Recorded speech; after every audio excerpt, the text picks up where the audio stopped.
Nunca pensei que as paredes de uma igreja pudessem guardar tanto terror. Eu sou um contador de histórias, um minerador de verdades ocultas por trás do véu do invisível. E o que Elara viveu vai rasgar a sua percepção sobre o que é estar possuído. Aos 38 anos, Elara carregava o peso de um céu nublado nos olhos, os ombros curvados como se a vida inteira fosse um fardo pesado. Ela era faxineira, e cada movimento do esfregão, cada gota de desinfetante, parecia lavar não a sujeira do chão, mas a mancha invisível que sentia dentro de si. Desde a infância, um eco de palavras duras, de olhares de reprovação, tinha se aninhado em seu peito. Ela via o mundo através de um véu de culpa e condenação, uma névoa densa que distorcia cada sorriso, cada gesto de bondade. Aquele incômodo silencioso, uma dor surda que ela evitava enxergar, era sua companhia mais fiel. Em uma tarde cinzenta, no silêncio opressor da capela que limpava, algo mudou. O ar, antes parado e denso com o cheiro de cera e incenso antigo, de repente pareceu vibrar. Um arrepio frio subiu pela minha espinha. Elara sentiu isso. Ela estava na nave principal, polindo os bancos de madeira escura, quando notou. Uma pequena imagem de Santo Antônio, que sempre ficava no canto da sacristia, estava agora sob o altar principal, deslocada, como se alguém a tivesse movido. Mas quem? Ela estava sozinha. O coração dela começou a bater mais forte, um tambor surdo no peito. Será que era só cansaço? O cansaço, porém, logo deu lugar a uma sensação física estranha. Um zumbido baixo, quase imperceptível, começou a ecoar dentro da cabeça dela, como se uma abelha estivesse presa ali. O ar pareceu ficar mais pesado. As mãos dela, molhadas do pano de limpeza, gelaram por dentro, um frio que não vinha do ambiente. Ela sentiu um peso no peito, uma pressão que esmagava, dificultando a respiração. Era um sufoco. Uma tontura repentina a fez cambalear. E ela precisou se apoiar num dos bancos para não cair. A capela girou. Naquele instante, as bordas do mundo se dissolveram. O silêncio da igreja, antes apenas a ausência de som, começou a soar. Um ruído branco que preenchia tudo. O tempo se esticou, elástico, cada segundo se arrastando como uma eternidade. Os contornos dos vitrais pareciam se derreter, as cores se misturando. Elara piscou, voltou. Mas algo estava diferente. Ela estava ali, mas não estava. Um cheiro metálico e úmido, como terra molhada depois de uma chuva forte, invadiu suas narinas, misturando-se com o aroma adocicado e enjoativo das flores murchas no altar. A temperatura ambiente caiu bruscamente, um frio que vinha de dentro, sem queimar por fora. Ela sentiu a textura áspera da batina que vestia, agora parecendo grudar na pele suada. As sombras se alongaram, escuras e profundas, engolindo os cantos da capela. Uma urgência cresceu dentro dela. Uma necessidade inadiável. Mas para quê? Ela não sabia. Eu me pergunto, você já sentiu essa urgência sem nome? Essa sensação de que algo te puxa para um abismo e você não consegue resistir? Se isso cutucou algo em você, escreva agora nos comentários. Quero a verdade. Elara se viu caminhando sem controle em direção ao altar principal. Cada passo era pesado, como se chumbo corresse em suas veias. Ela via as imagens dos santos, os anjos de gesso com seus olhares fixos, e sentia um julgamento em cada um deles. As pessoas que frequentavam aquela igreja, os paroquianos que ela via de relance, pareciam passar por sua mente como fantasmas. O comunicador querido, que falava de fé, mas escondia um orgulho ferido. A artista venerada, que buscava aplausos mais do que a verdade. O líder confiante que, no fundo, vivia de engano. Elara sentia que todos ali, incluindo ela mesma, estavam presos em suas próprias idolatrias, suas próprias mentiras. O cheiro de umidade e mofo, que agora parecia vir de dentro das paredes, ficava mais forte. Cada figura, cada vela acesa, parecia gritar um porquê moral que ela não conseguia decifrar. O ambiente se tornou opressor, e então Elara parou. Bem na frente da imagem de Santo Antônio, que agora parecia emanar uma luz fraca e misteriosa. O olhar do santo, que antes parecia sereno, agora se tornava perturbador. O menino Jesus em seus braços, que costumava sorrir, agora tinha uma expressão séria. Uma voz, que não era dela, mas parecia vir de sua própria garganta, ecoou na capela vazia. Uma voz rouca e cheia de ódio, que Elara não reconhecia. Essa voz disse, com uma convicção gélida que fez o ar tremer: vou quebrar essa imagem. O que aconteceria se ela realmente quebrasse a imagem? E de onde vinha aquela voz? A resposta estava prestes a surgir, de um lugar que Elara jamais imaginaria. Ela estava à beira de uma revelação que mudaria tudo. A voz, que não era minha, mas vinha de dentro de mim, era fria. Uma convicção gélida que fez o ar tremer. Não era apenas uma ameaça, era uma ordem. Minhas mãos, antes molhadas do pano de limpeza, agora pareciam garras esticadas, prontas para o ataque. Eu sentia cada músculo tensionado, uma força estranha pulsando em minhas veias. O esfregão, que antes era uma extensão do meu corpo cansado, agora parecia um porrete, pesado, perigoso. Vou quebrar essa imagem, repetiu a voz, e o eco preencheu a capela, não com som, mas com uma vibração que sacudia meus ossos. Era a pura essência do ódio, um ódio ancestral, que não era meu, mas me dominava por completo. A presença maligna, que antes era um zumbido, um peso, agora se manifestava clara. Ela ria, um riso seco, sem som, que eu sentia no fundo da alma. Ela debocava da minha fraqueza, da minha vida de culpa e condenação. Você é suja, ela sussurrava, e cada sílaba era um chicote. Sempre foi, ninguém te amou de verdade. Você merece isso. Quebre, destrua. Assim como você se sente destruída por dentro. Minha mente girava. Eu via flashes de rostos antigos, de palavras duras, de rejeições. Aquela dor silenciosa da infância, que eu tentava varrer para debaixo do tapete, agora era exposta, usada contra mim. Era como se um espelho invisível se formasse à minha frente, e nele eu via não a Elara que tentava ser boa, mas a Elara que acreditava ser a mancha, a falha, a eternamente imperfeita. Era a minha própria imagem distorcida que me acusava, o mesmo desespero que me acompanhava há anos, o mesmo véu de culpa que embaçava meu olhar. Tudo aquilo era a arma dela. O cheiro de umidade e mofo se intensificou, misturando-se com um hálito podre, quase sulfuroso, que parecia sair da minha própria boca. Um arrepio de nojo me percorreu. Eu estava sendo usada. Meu corpo não era meu. Minha vontade não era minha. Eu era um fantoche. E a linha que me movia era o meu próprio ressentimento, a minha própria descrença no valor da minha vida. Se você já sentiu esse chamado, essa voz interna que te puxa para baixo, diga agora nos comentários. Abre meus olhos. Mas, bem quando meus braços se erguiam, prestes a desferir o golpe, algo aconteceu. Não foi um trovão, nem um grito. Foi o oposto. Um calor suave, quase imperceptível no início, começou a emanar da imagem de Santo Antônio. Não queimava, apenas aquecia. Era como o sol da manhã, tocando a tele depois de uma noite fria. Uma brisa morna de misericórdia que atravessou minha pele, como um raio de luz que fura uma nuvem densa, e atingiu diretamente minha alma. O ódio em mim vacilou. O olhar de Santo Antônio, antes um pedaço de madeira pintada, antes perturbador, agora se suavizou. Seus olhos pareciam me ver, não com julgamento, mas com uma ternura que eu não conhecia. E o menino Jesus em seus braços. Ele sorriu. Um sorriso puro, sem malícia, que desfez séculos de condenação que eu carregava. Aquele sorriso não era só para mim. Parecia para o mundo todo. Era uma micro-recompensa, uma pista de que havia algo além da escuridão. Eu parei, respirei, ouvi. Naquele instante, uma memória distante, quase apagada, ressurgiu na minha mente, como uma melodia esquecida. Minha avó. As mãos enrugadas dela. O cheiro de bolo de fubá. Ela me contava histórias de milagres. De um Deus que amava os perdidos, que não condenava, mas abraçava. A mentira interna de Elara, aquela que dizia que eu era suja, indigna, estilhaçou-se em 1000 pedaços, como vidro quebrado, mas sem som. O conflito foi avassalador. Uma fúria selvagem, um desespero que eu achava que era o fim, lutavam contra aquela inesperada onda de paz. O velho ódio que havia me consumido enfrentava a nova e aterradora noção de amor incondicional. Meu corpo tremia.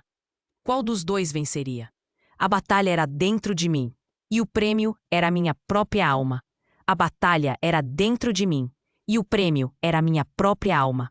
O velho ódio gritava, arranhando as paredes da minha mente, tentando sufocar aquela brisa morna que vinha do santo. Eu sentia meu corpo se contorcer, uma corda esticada entre o desejo de destruir e uma força nova, estranha que me puxava para a paz.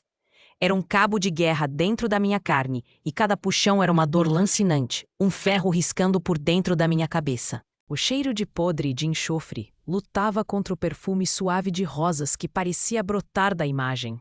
Uma fragrância que eu não sabia de onde vinha, mas que invadia minhas narinas. O contraste era brutal, e então, em meio ao caos, uma clareza. Não uma voz audível, mas uma verdade que se gravou na minha alma, cristalina, inegável. Veio da imagem, do olhar de Santo Antônio, do sorriso do menino Jesus. 3 frases. Elas não foram ditas, mas sentidas, mais reais do que qualquer som. A primeira me trouxe um choque. Você é amada. Sua dor não é sua culpa. A segunda, uma pontada de esperança. O amor te cura. Renda-se à verdade. E a última, um convite irrecusável. Seu fardo não é seu. Eu te liberto. Naquele instante minhas pernas cederam. Eu caí de joelhos não por força, mas por rendição. O esfregão escorregou das minhas mãos, batendo no chão de mármore com um baque surdo, ecoando na capela. Lágrimas quentes, grossas, começaram a escorrer pelo meu rosto, lavando não a sujeira exterior, mas a escuridão que eu sentia dentro de mim. Não era um choro de tristeza, mas de uma dor que se transformava, um alívio que doía ao passar. Eu percebi. Não era eu. A maldição, a possessão, elas não eram minha essência. Eram ataques espirituais que se aproveitavam das minhas feridas mais profundas, das palavras duras, dos olhares de reprovação que me marcaram desde a infância. Aquela voz de ódio não era minha, mas usava a minha história para me destruir. Se você precisa romper com o engano, escreve agora nos comentários. Livra-me do engano. Santo Antônio, o santo dos objetos perdidos, o santo casamenteiro, não me deixou perdida no abismo. Ele me encontrou ali, bem no inferno da minha própria alma. Minha dor, aquela que me consumiu por décadas, não era um castigo. Era uma chaga aberta, sim, mas uma chaga que, uma vez curada, se transformaria no meu testemunho mais forte. A ideia de que eu era suja por dentro, a mancha invisível que eu tentava lavar com cada movimento de esfregão, se desfez. Eu não era mais a imperfeita, a falha. Eu era uma alma escolhida, aceita, libertada. Para quê? Para testemunhar o milagre da graça. O cheiro de umidade e mofo se dissipou, substituído por um ar mais leve, fresco, quase doce. A temperatura ambiente voltou ao normal, o frio interno desaparecendo como fumaça. Eu levantei a cabeça, e as luzes miúdas das velas no altar, que antes pareciam me julgar, agora brilhavam com uma ternura diferente. A consciência do que havia acontecido continuava pesando, mas era um peso diferente, não de condenação, mas de responsabilidade, de um novo começo. Eu sentia meu corpo, minhas mãos, meu rosto. Eles eram meus de novo. Não havia mais a força estranha, o ódio, o riso seco. A capela, antes um palco de terror, agora parecia um santuário de paz, onde o eco da minha liberdade ainda ressoava. Eu estava de volta, mas não era a mesma. Ainda havia um longo caminho para entender tudo o que aconteceu e para viver essa nova verdade. Mas o primeiro passo, aquele que me tirou do abismo, já tinha sido dado. Ainda havia um longo caminho para entender tudo o que aconteceu e para viver essa nova verdade. Mas o primeiro passo, aquele que me tirou do abismo, já tinha sido dado. Saí da capela, não apressada, mas com uma calma que eu não sentia há décadas. O ar lá fora, que antes parecia abafado e pesado, agora era leve, quase fresco, mesmo sob o sol forte da tarde que batia na rua. Eu senti o cheiro de asfalto quente misturado ao perfume das acácias floridas, um contraste bem-vindo ao cheiro de mofo e enxofre que ainda parecia impregnado na minha memória. Minhas mãos, antes gélidas e tensas, agora estavam relaxadas.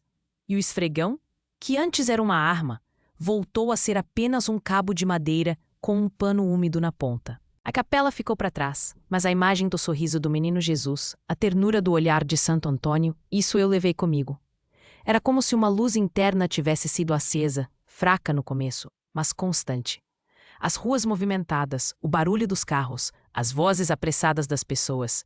Tudo parecia mais nítido, mas também mais distante, como se eu estivesse observando o mundo de um lugar seguro, dentro de mim. Eu comecei a ver os paroquianos, aqueles que eu antes julgava em meu desespero, de uma maneira diferente. O comunicador querido, a artista venerada, o líder confiante. Eu não via mais suas falhas como antes, mas como feridas que talvez também pudessem ser curadas. Se a minha dor era uma chaga, talvez a deles também fosse. A minha casa, um pequeno sobrado na periferia, sempre me pareceu um refúgio e uma prisão ao mesmo tempo. As paredes, antes testemunhas silenciosas da minha melancolia, agora pareciam respirar. Eu tirei o uniforme de faxineira, e pela primeira vez não senti o peso da sujeira invisível que ele representava. Tomei um banho demorado, e a água quente, que antes parecia apenas lavar o corpo, agora me trazia uma sensação de purificação que ia além da pele. Era como se a brisa morna de misericórdia que senti na capela tivesse me acompanhado até ali, limpando cada canto escuro da minha alma. Eu parei, olhei para o espelho, respirei fundo. A mulher que me encarava ainda tinha as marcas do cansaço, mas os olhos já não carregavam o céu nublado de antes. Havia uma fagulha, uma promessa. Era um novo começo, sim, mas como se concretiza uma transformação tão profunda no dia a dia? Como se vive com a verdade de que a maldição não era sua essência, mas ataques espirituais que exploravam suas feridas? Essa pergunta ficava ecoando. Se isso cutucou algo em você, escreva agora nos comentários. Quero a verdade. No dia seguinte, ao voltar para a igreja para a rotina de limpeza, cada movimento do esfregão ganhou um novo significado. Eu não estava apenas lavando o chão. Eu estava, de alguma forma, purificando. Cada gota de desinfetante, cada pano passado, era um ato de gratidão, não de fardo. As manchas nas paredes, a poeira nos bancos, não eram mais símbolos da minha própria impureza, mas apenas sujeira que precisava ser limpa. E eu, Elara, a faxineira, era responsável por trazer a luz a esses cantos. Antes eu varria a sujeira para longe. Agora eu sentia que estava varrendo a escuridão. Essa mudança de perspectiva não foi fácil. A memória do ódio, da voz gélida, ainda tentava se infiltrar, um sussurro frio que tentava me puxar de volta. Mas agora eu tinha uma arma, a lembrança do sorriso do menino Jesus, a brisa morna de misericórdia. Eu me pegava sorrindo sozinha enquanto esfregava o chão. Uma alegria que nascia do nada, sem motivo aparente, apenas por estar ali, viva e livre. A minha profissão, antes humilde e pesada, transformou-se em um ministério silencioso. Eu via a luz em cada canto que antes era sombra, não porque a luz estivesse lá, mas porque eu a carregava dentro de mim. Se você já sentiu esse chamado, diga agora, abre meus olhos. Ainda havia o medo de que tudo aquilo fosse uma ilusão, um delírio passageiro, o medo de que a escuridão voltasse. Mas pela primeira vez eu tinha esperança, uma esperança concreta, palpável, que vinha do fundo da minha alma. Eu comecei a prestar mais atenção nas pequenas coisas, nos detalhes. O canto dos pássaros pela manhã, o cheiro do café fresco, o sorriso de uma criança na rua. Coisas que antes passavam despercebidas, agora brilhavam com uma nova intensidade. Eu estava aprendendo a ver o mundo de novo, com olhos que não eram mais velados pela culpa. A vida, que antes era uma penitência, agora se apresentava como um presente. Mas e as pessoas? Como a minha transformação afetaria aqueles ao meu redor? E o que realmente significa ser uma alma escolhida, aceita e libertada? A resposta a essas perguntas ainda estava por vir, e ela exigiria ainda mais coragem. Ainda havia um longo caminho para entender tudo o que aconteceu, e para viver essa nova verdade. Mas o primeiro passo, aquele que me tirou do abismo, já tinha sido dado. Saí da capela, não apressada, mas com uma calma que eu não sentia há décadas. O ar lá fora, que antes parecia abafado e pesado, agora era leve, quase fresco, mesmo sob o sol forte da tarde que batia na rua. Eu senti o cheiro de asfalto quente, misturado ao perfume das acácias floridas. Um contraste bem-vindo ao cheiro de mofo e enxofre que ainda parecia impregnado na minha memória. Minhas mãos, antes gélidas e tensas, agora estavam relaxadas, e o esfregão, que antes era uma arma, voltou a ser apenas um cabo de madeira com um pano úmido na ponta. A capela ficou para trás, mas a imagem do sorriso do menino Jesus, a ternura do olhar de Santo Antônio, isso eu levei comigo. Era como se uma luz interna tivesse sido acesa, fraca no começo, mas constante.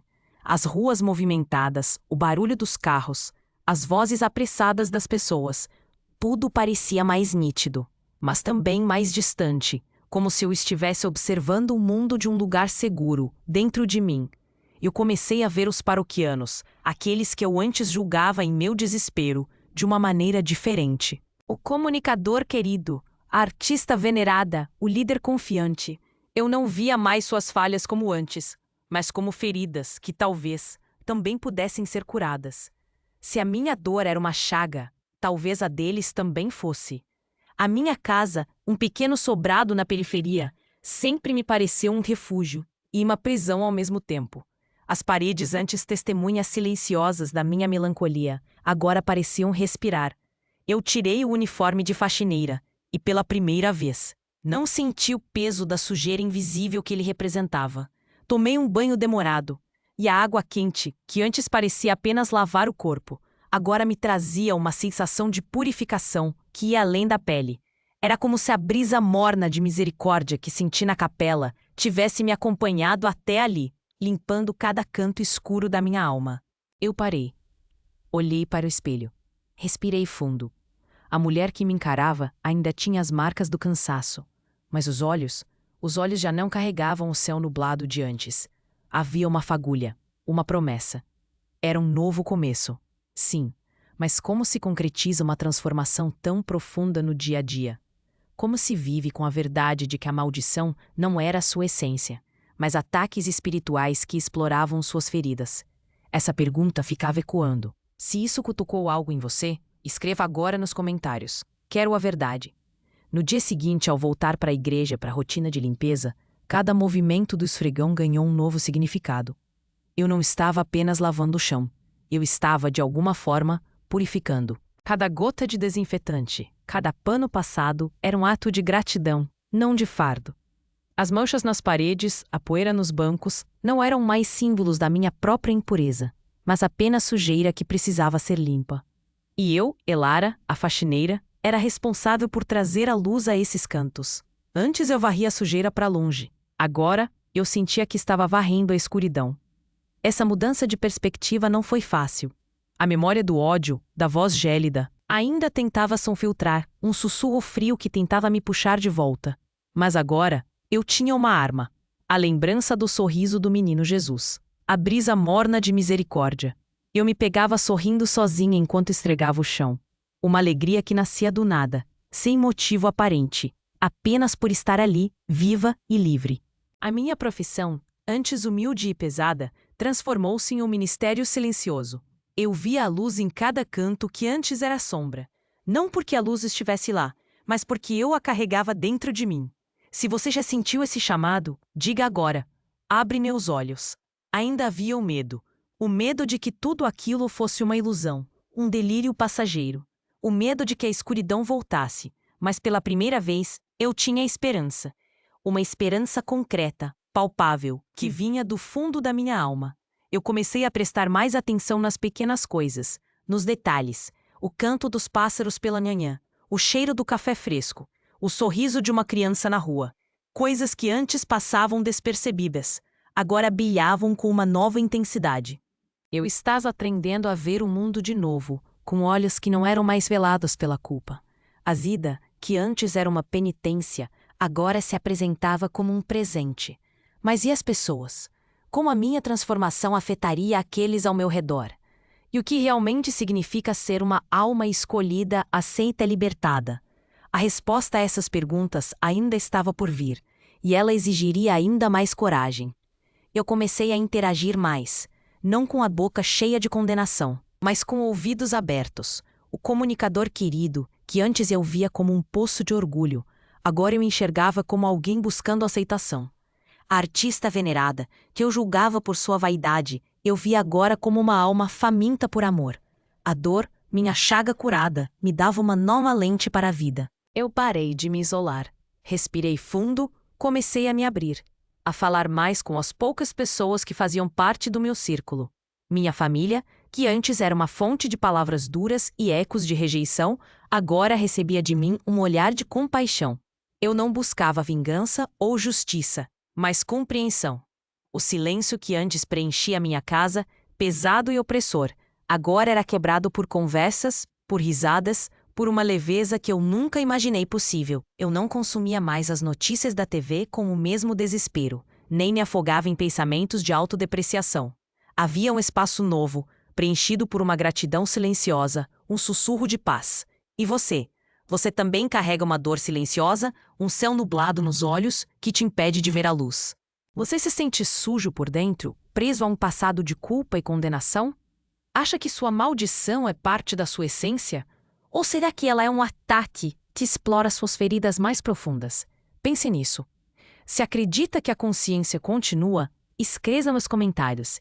Eu acredito. A transformação de Elara não foi um passe de mágica que apagou a memória da dor. Não.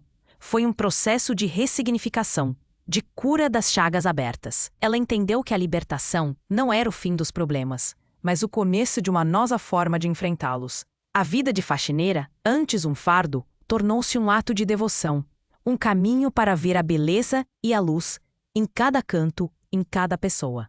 Mas a jornada ainda não estava completa. Havia uma decisão a ser tomada. Um passo final para selar essa nova vida. Qual seria esse passo? E como ela poderia ajudar outros a encontrar a mesma liberdade?